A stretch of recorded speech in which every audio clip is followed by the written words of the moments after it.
ಒಂದು ಕಡೆ ಲೋಕಸಭಾ ಚುನಾವಣೆಗೆ ದಿನಗಣನೆ ಆರಂಭವಾಗಿದೆ. ಇದರ ಬೆನ್ನಲ್ಲೇ ಕಾಂಗ್ರೆಸ್ ಈ ಹಿಂದೆ ಚುನಾವಣೆ ನಡೆದಾಗ ಅಂದ್ರೆ ವಿಧಾನಸಭಾ ಚುನಾವಣೆಯಲ್ಲಿ ಹಲವು ಗ್ಯಾರಂಟಿಗಳನ್ನ ಘೋಷಣೆ ಮಾಡಿ ಅಧಿಕಾರಕ್ಕೆ ಬಂದಿತ್ತು. ಏನಪ್ಪ ಸಂಬಂಧ ಲೋಕಸಭಾ ಚುನಾವಣೆ ಈ ಕಡೆ ಕಾಂಗ್ರೆಸ್ ಈ ಕಡೆ ವಿಧಾನಸಭಾ ಚುನಾವಣೆ ಅಂತ ಗಮನಿಸ್ತಾ ಇದ್ರೆ ಬೇರೆ ಏನು ಅಲ್ಲ. ಎಲ್ಲೋ ಒಂದ್ ಕಡೆ ಹಲವು ಗ್ಯಾರಂಟಿಗಳನ್ನ ಘೋಷಣೆ ಮಾಡಿ ಬಂದಂತ ಕಾಂಗ್ರೆಸ್ ಸರ್ಕಾರ ಉಳಿಯುತ್ತಾ ಡಿಸೆಂಬರ್ ವರೆಗೂ ಅಥವಾ ಡಿಸೆಂಬರ್ ಆದ್ಮೇಲೆ ಅದೇ ಗ್ಯಾರಂಟಿ ಇಲ್ದಿರೋ ತರ ಆಗಿದೆ. ಅದಕ್ಕೆ ಕಾರಣ ಆಗಿರುವುದು ದಳಪತಿಗಳ ಮಾತು. ಎಸ್, ಮಾಜಿ ಸಿಎಂ ಎಚ್.ಡಿ. ಕುಮಾರಸ್ವಾಮಿ ಅವರ ಮಾತು. ನೋಡೋಣ ಏನೇನಾಗ್ತಾ ಇದೆ. ಮೈತ್ರಿ ಮಾಡ್ಕೊಂಡಿರುವಂತಹ ಬಿಜೆಪಿ ಜೆಡಿಎಸ್ ಏನೆಲ್ಲ ರಣತಂತ್ರವನ್ನ ಹೂಡ್ತಾ ಇದ್ದಾರೆ ಸರ್ಕಾರವನ್ನ ಪತನಗೊಳಿಸೋದಕ್ಕೆ. ಇದೇ ಹೊತ್ತಿನ ವಿಶೇಷ, ಸರ್ಕಾರಕ್ಕೆ ಮೈತ್ರಿ ಬಾಂಬ್.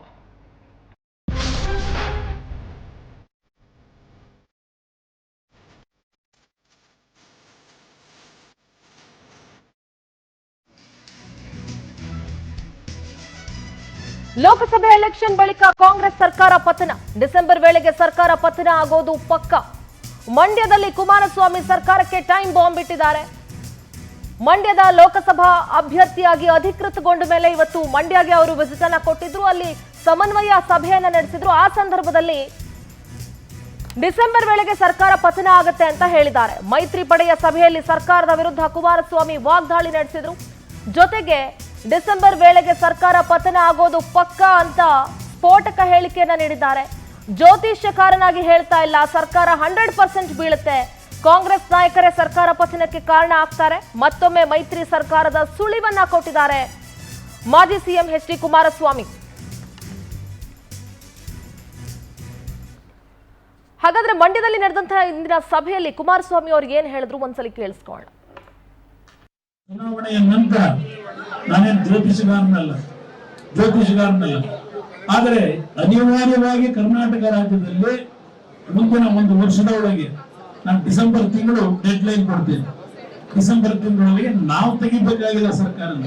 ಇವತ್ತು ಈ ಸರ್ಕಾರ ಅವರೇ ತಕ್ಕೊತಾರೆ. ಕಾಂಗ್ರೆಸ್ನಲ್ಲಿ ಏನ್ ನಡೀತಿದೆ ಅಂತಕ್ಕಂಥದ್ದು ಗೊತ್ತಿದೆ. ಈ ಚುನಾವಣೆಯ ನಂತರ ನಾನೇನು ಜ್ಯೋತಿಷಗಾರನಲ್ಲ,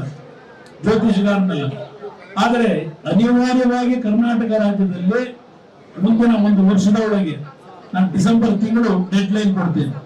ಡಿಸೆಂಬರ್ ತಿಂಗಳೊಳಗೆ ನಾವು ತೆಗಿಬೇಕಾಗಿಲ್ಲ ಸರ್ಕಾರನ. ಇವತ್ತು ಈ ಸರ್ಕಾರ ಅವರೇ ತಕ್ಕೊತಾರೆ. ಕಾಂಗ್ರೆಸ್ನಲ್ಲಿ ಏನ್ ನಡೀತಿದೆ ಅಂತಕ್ಕಂಥದ್ದು ಗೊತ್ತಿದೆ. ಈ ಚುನಾವಣೆಯ ನಂತರ ಕುಮಾರಸ್ವಾಮಿ ಅವರು ಆಗಾಗ ಇಂಥ ಮಾತುಗಳನ್ನ ಹೇಳ್ತಾ ಇರ್ತಾರೆ. ಯಾಕೆಂದ್ರೆ ಮೈತ್ರಿ ಮಾಡ್ಕೊಂಡು ಅವರಿಗೆ ಅಭ್ಯಾಸ ಆಗಿದೆ. ಒಂದು ಪಕ್ಷದಲ್ಲಿ ಮೈತ್ರಿ ಆದ್ರೆ ಇನ್ನೊಂದು ಸರ್ಕಾರ ಪತನ ಆಗುತ್ತೆ ಅಂತ ಹೇಳೋದು politically it's a very common statement ಅಂತ ಅಂದ್ಕೊಂಡ್ರು ಕೂಡ ಈ ಸಂದರ್ಭದಲ್ಲಿ ಇದು ಎಷ್ಟು ಸೂಕ್ತ ಅಥವಾ ಟೈಮಿಂಗ್ ಆಫ್ ದ ಸ್ಟೇಟ್ಮೆಂಟ್ ಅಂತ ಏನ್ ಹೇಳ್ತೀನಿ ಅದ್ರ ಬಗ್ಗೆ ಚರ್ಚೆ ಮಾಡ್ತಾ ಹೋಗ್ತೀನಿ. ನಮ್ಮ ಜೊತೆಗೆ ಪವರ್ ಟಿವಿಯ managing director Rakesh Shetty sir ಇದ್ದಾರೆ. ಸರ್ ನಮಸ್ಕಾರ, ಕಾರ್ಯಕ್ರಮಕ್ಕೆ ಸ್ವಾಗತ. ಸರ್, ಮಂಡ್ಯ ಬಗ್ಗೆ ಸಾಕಷ್ಟು ಕುತೂಹಲ ಇತ್ತು. ಯಾರಾಗ್ತಾರೆ ಮಂಡ್ಯದ ಅಭ್ಯರ್ಥಿ ಅನ್ನುವಂಥ ಸಾಕಷ್ಟು ಚರ್ಚೆ ಕೂಡ ನಡೀತಾ ಇತ್ತು. ಅಧಿಕೃತವಾಗಿ ಕುಮಾರಸ್ವಾಮಿ ಅವರನ್ನ ಫೈನಲಿ ಅಭ್ಯರ್ಥಿ ಅಂತ ಘೋಷಣೆ ಮಾಡಾದ್ಮೇಲೆ ಇವತ್ತು ವಿಜಯೇಂದ್ರ ಮತ್ತೆ ಕುಮಾರಸ್ವಾಮಿ ಅವರಿಬ್ರು ಕೂಡ ಮಂಡ್ಯಗೆ ಹೋಗಿ ಅಲ್ಲಿ ಕಾರ್ಯಕರ್ತರನ್ನ ಸೇರಿಸಿ ಒಂದು ಸಮನ್ವಯ ಸಭೆಯನ್ನ ನಡೆಸ್ತಾರೆ. ಆ ಸಭೆಯಲ್ಲಿ ಕುಮಾರಸ್ವಾಮಿ ಅವರು ಒಂದು ಬಾಂಬ್ ಅನ್ನ ಒಂದು ಸ್ಫೋಟಕ ಹೇಳಿಕೆಯನ್ನ ಕೊಡ್ತಾರೆ. ಡಿಸೆಂಬರ್ ವೇಳೆಗೆ ಈ ಸರ್ಕಾರ ಕಾಂಗ್ರೆಸ್ ಸರ್ಕಾರ ಪತನ ಆಗುತ್ತೆ ಅಂತ.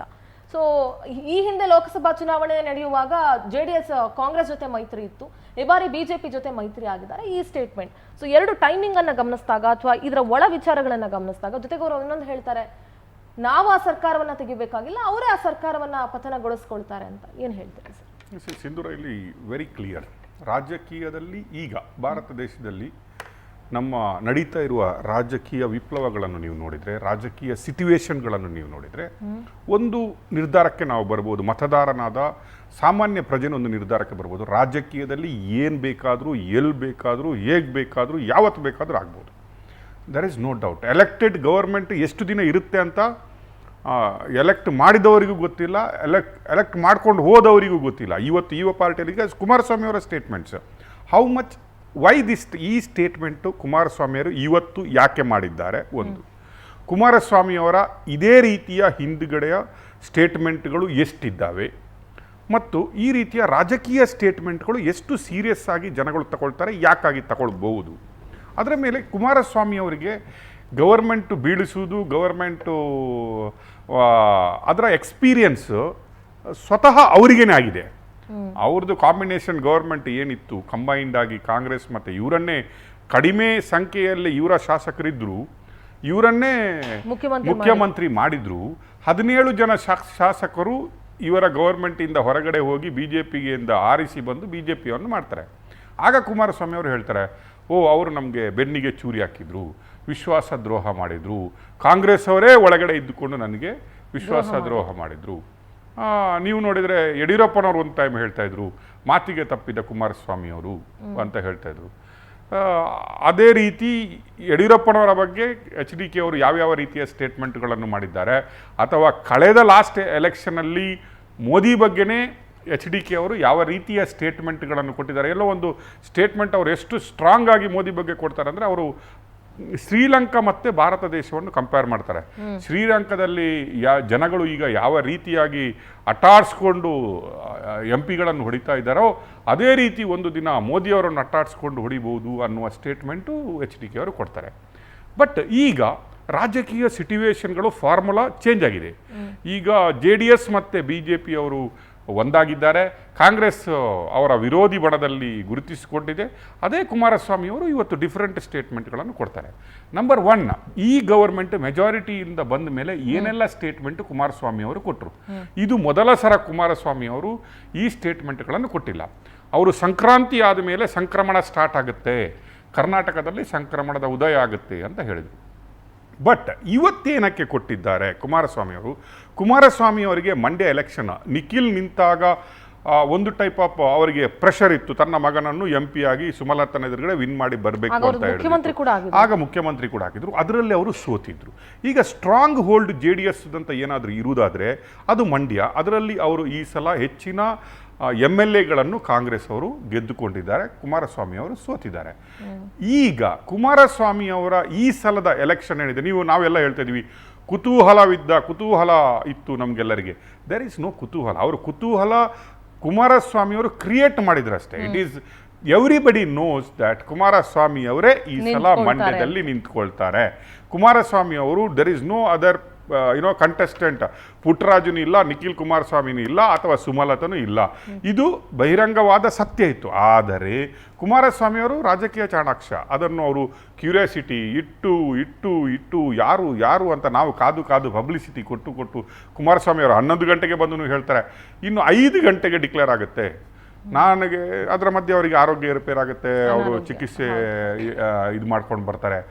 ಈಗ ಕುಮಾರಸ್ವಾಮಿ ಅವರಿಗೆ ಈ ಸಲದ ಎಲೆಕ್ಷನ್ ಇದೆ ಅಲ್ವಾ, ಇಟ್ ಈಸ್ ನಾಟ್ ಓನ್ಲಿ ಕುಮಾರಸ್ವಾಮಿಯ ಎಲೆಕ್ಷನ್ ಮಾತ್ರ ಅಲ್ಲ, ಈ ಎಲೆಕ್ಷನ್ JDSನ ಅಳಿವು ಉಳಿವಿನ ಪ್ರಶ್ನೆಯ ಎಲೆಕ್ಷನ್ ಆಗಿದೆ. ಯಾಕಂದರೆ it's a very strong. Suppose Kumaraswamy ಅವರು 0.1% ಏನಾದರೂ ಎಡವು ಬಿಟ್ಟು ಅಲ್ಲಿ ಸೋತೋದ್ರು ಅಂದರೆ ಇದು JDSನ ಫೈನಲ್ ಅವನತಿಗೆ ಕಾರಣ ಆಗುತ್ತೆ. ಆ ಕಡೆ ಹಾಸನ ಇದೆ, Hassan so it is not ಎಲ್ಲ ಸರ್ವೆಗಳು ಹೇಳ್ತವೆ it is not that easy ಅಂತ.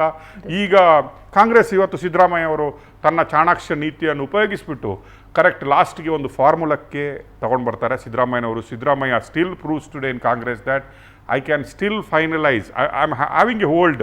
ನಾನು ಹೇಳಿದರೆ ಕಾಂಗ್ರೆಸ್ಸಲ್ಲಿ ಏನಾದರೂ ನಡೆಯುತ್ತೆ, ನಾನು ಹೇಳಿದರೆ ಆ ಫಾರ್ಮುಲಾವನ್ನು ಮಾಡಲಿಕ್ಕೆ ಸಾಧ್ಯವಾಗುತ್ತೆ ಅನ್ನುವ ಸ್ಟೇಟ್ಮೆಂಟ್ ಇವತ್ತು ಚಿಕ್ಕಪೆದ್ದಣ್ಣನವರನ್ನು ನಮ್ಮ ಅಭ್ಯರ್ಥಿ ಅಂತ ಸುಧಾಕರ್ ಅವರ ಹತ್ರನೇ ಹೇಳಿಸ್ಬಿಟ್ಟು ಈಗ ಸಿದ್ದರಾಮಯ್ಯನವರು ಆ ಸಕ್ಸಸ್ಫುಲ್ ಫಾರ್ಮುಲಾಕ್ಕೆ ಬಂದಿದ್ದಾರೆ. ಸಪೋಸ್ ಉಳಿದ 2 ಕ್ಷೇತ್ರಗಳಲ್ಲಿ ವಿನ್ನಾಗಿ ಸಪೋಸ್ ಕುಮಾರಸ್ವಾಮಿ ಅವರು ಮಂಡ್ಯ ಸೋತ್ರೆ ದೆನ್ ಇದು JDSನ ಅಧಪತನದ ಹಾದಿ ಹಿಡಿಯುವ ಸಮಯ.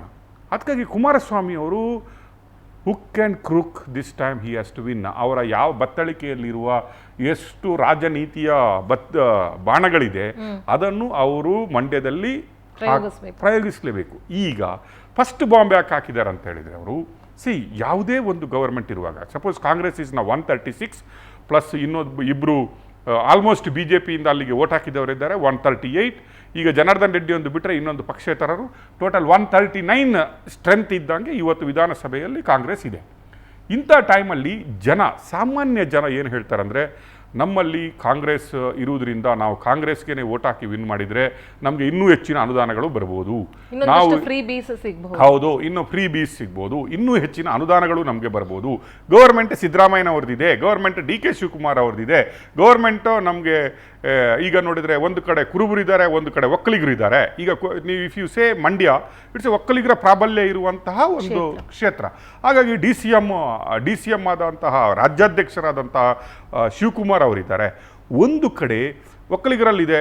ಬ್ಯಾಂಗ್ಳೂರು ರೂರಲಲ್ಲಿ ಇವರಿಗೆ ನಮ್ಮ ಡಿ ಕೆ ಸುರೇಶ್ ಅವರಿಗೆ ಕುಮಾರಸ್ವಾಮಿಯವರ ಭಾವನಾದಂತಹ ಮಂಜುನಾಥನ್ನು ತಗೊಂಡು ಬಂದು ಟಫ್ ಫೈಟ್ ಕೊಡ್ತಾ ಇದ್ದಾರೆ. ಇದೆಲ್ಲ ಕಾಂಬಿನೇಷನ್ ಮಾಡುವಾಗ ಈಗ ಕುಮಾರಸ್ವಾಮಿ ಅವರಿಗೆ ಫಸ್ಟ್ ಬಾಣ ಬಿಟ್ಟಿದ್ದಾರೆ. ಅಂದರೆ government is not stable, government stable ಇಲ್ಲ, ನಿಮ್ಮ ಗವರ್ಮೆಂಟ್ ಇನ್ನು 10 ತಿಂಗಳು ಮಾತ್ರ ಬೀಳುತ್ತೆ ಅಂದರೆ ಜನರ ಮನಸ್ಸಲ್ಲಿ ಒಂದು ಡೌಟ್ ಕ್ರಿಯೇಟ್ ಆಗುತ್ತೆ. ಓ ಈಗ 10 ತಿಂಗಳ ನಂತರ ಕುಮಾರಸ್ವಾಮಿ ಅವರು ಏನಾದರೂ ಅವ್ರು ಹೇಳ್ತಾರೆ, ನಾನು ಆಸ್ಟ್ರಾಲಜರ್ ಅಲ್ಲ, ನಾನು ಭವಿಷ್ಯ ನುಡಿಯುವ ಸನ್ಯಾಸಿ ಅಲ್ಲ ಅಂತ ಹೇಳ್ತಾರೆ. ಬಟ್ ಅವರು ಭವಿಷ್ಯ ನುಡಿತಾ ಇದ್ದಾರೆ. ಇಂಡೈರೆಕ್ಟ್ಲಿ ಈಸ್ ಭವಿಷ್ಯನ ಹೇಳ್ತಾ ಇರೋದು 10 ತಿಂಗಳ ನಂತರ. ಅದನ್ನು ಹೇಳ್ತಾರೆ, ಅದು ನಾವು ಉದುರಿಸೋದಲ್ಲ ಅವರನ್ನು, ಗವರ್ಮೆಂಟ್ ಅವರೇ ತೆಗೆದುಬಿಟ್ಟು ಅವರೇ ನಮಗೆ ಹಾದಿ ಮಾಡಿಕೊಡ್ತಾರೆ. ರತ್ನ ಗಂಬಳಿ ಹಾಕ್ಬಿಟ್ಟು ಪುನಃ ಕುಮಾರಸ್ವಾಮಿ ಅವರು ಅವರನ್ನೇ ಚೀಫ್ ಮಿನಿಸ್ಟರ್ ಈಗ ಮಾಡಲೂಬೋದು ಅಥವಾ BJPಗೆ ಕೊಡಲೂಬೋದು ಅಂತ. But here Kumaraswamy is trying to do create ಒಂದು ಸ್ಮಾಲ್ ಡೌಟ್ ನಮ್ಮ ಮತದಾರರ ಮೇಲೆ, ಮಂಡ್ಯ ಮತದಾರರ ಮೇಲೆ. ಈ ಗವರ್ಮೆಂಟ್ ಸ್ಟೇಬಲ್ ಆಗಿಲ್ಲ, ಡೋಂಟ್ ಟ್ರಸ್ಟ್. ಈ ಗವರ್ಮೆಂಟನ್ನು ಟ್ರಸ್ಟ್ ಮಾಡಿ ಇನ್ನೂ 4 ವರ್ಷ ಇವರೇ ಇರ್ತಾರೆ ಅನ್ನುವ ಭಾವನೆ ಒಟ್ಟಿಗೆ, ಇನ್ನೂ ಸಿದ್ದರಾಮಯ್ಯನವರು 4 ವರ್ಷ ಇರ್ತಾರೆ, ನಮಗೆ ಇನ್ನೂ ಫ್ರೀ ಬೀಸಾ ಅಥವಾ ನಮಗೆ ಅನುದಾನಗಳು ಬರ್ತವೆ, ನಾವು ಗವರ್ಮೆಂಟಿನ ಕೈ ಹಿಡಿದಿಲ್ಲ ಅಂದರೆ ನಾಳೆ ಮಂಡ್ಯ ಕ್ಷೇತ್ರಕ್ಕೆ ಹೆಚ್ಚಿನ ಅನುದಾನಗಳನ್ನು ಕಾಂಗ್ರೆಸ್ ಗವರ್ಮೆಂಟು ಕೊಡದೇ ಇರ್ಬೋದು ಅನ್ನೋ ಒಂದು ಭಾವನೆ ನಾರ್ಮಲಿ.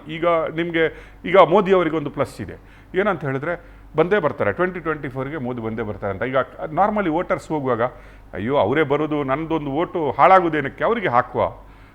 ನಾರ್ಮಲಿ ಕೆಲವು ಪ್ರದೇಶದಲ್ಲಿ ಏನಿರುತ್ತೆ ಅಂದರೆ ಜನಗಳು ಎಣಿಸ್ಕೊಂಡ್ಬಿಡ್ತಾರೆ, ಈ ಪ್ರದೇಶದಲ್ಲಿ ನಮಗೆ BJP MP ಬಂದರೆ ನಾರ್ಮಲಿ ನಮಗೆ ಹೆಚ್ಚಿನ ಅನುದಾನ. That is A confidence creation ಮತದಾರರ ಮೇಲೆ. ಈಗ ಕುಮಾರಸ್ವಾಮಿಯವರು ಆ ಕಾನ್ಫಿಡೆನ್ಸನ್ನು ಬ್ರೇಕ್ ಮಾಡಲಿಕ್ಕೆ ಹೊರಟಿದ್ದಾರೆ. Just giving A 1 point telling that government is not stable ಅಂದ.